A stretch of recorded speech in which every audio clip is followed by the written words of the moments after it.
नमस्कार दोस्त, अगर आप हेल्थ इंश्योरेंस लेने की सोच रहे हैं तो आपने कभी ना कभी जरूर सुना होगा कि इंश्योरेंस कंपनी ने तो मेरा क्लेम ही रिजेक्ट कर दिया था या इंश्योरेंस कंपनी क्लेम रिजेक्ट कर देती है। और ये सुनते ही बहुत लोग डिसाइड कर लेते हैं कि इंश्योरेंस बेकार, नहीं लेना चाहिए। लेकिन क्या हर एक क्लेम इंश्योरेंस कंपनी की गलती की वजह से रिजेक्ट होती है? चलिए इसे एक रियल लाइफ जैसे एग्जांपल से समझ लेते हैं। मान लीजिए एक व्यक्ति ने हेल्थ इंश्योरेंस लिया। हेल्थ इंश्योरेंस लेते वक्त उससे पूछा गया कि क्या आपको पहले से डायबिटीज है, बीपी है या फिर कोई और भी पुरानी बीमारी है।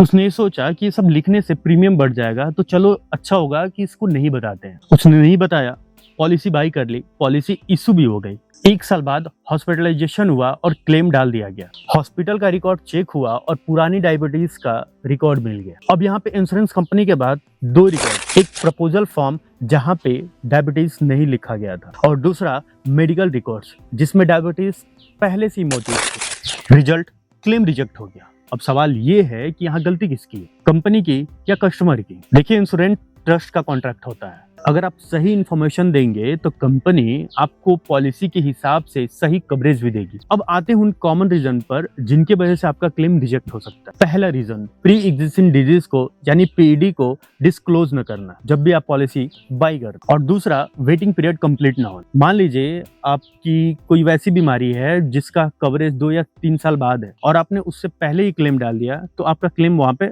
रिजेक्ट हो जाता है। तो यहाँ भी आपको प्रॉब्लम बिल्कुल आ सकती है। तीसरा, पॉलिसी में जो आपका कवर भी नहीं है, आप उसके लिए भी क्लेम डाल देते हैं। बहुत लोग ऐसे होते हैं जो पॉलिसी पढ़े भी नहीं, ये बस अज्यूम कर लेते हैं कि पॉलिसी में तो सब कुछ कवर्ड है। और चौथा, इनकम्प्लीट डॉक्यूमेंट। कभी कभी क्लेम सिर्फ इसलिए डिले या रिजेक्ट हो जाते हैं क्योंकि डॉक्यूमेंट पूरी तरीके से कंप्लीट नहीं होते या कंप्लीट डॉक्यूमेंट नहीं दिए गए होते। तो सॉल्यूशन क्या है?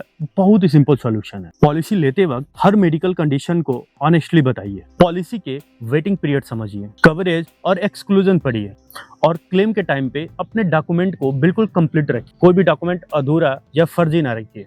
याद रखिए, इंश्योरेंस का पर्पज क्लेम रिजेक्ट करना नहीं बल्कि आपका रिस्क कवर करना होता है। लेकिन कस्टमर और कंपनी दोनों को अपनी रिस्पॉन्सिबिलिटी निभानी पड़ती है। इसलिए अगली बार जब भी आप किसी से ये सुने कि उसका क्लेम रिजेक्ट हो गया है, तो उसके पहले पूरे कहानी को समझिए, उसके बाद ही कोई डिसीजन ले।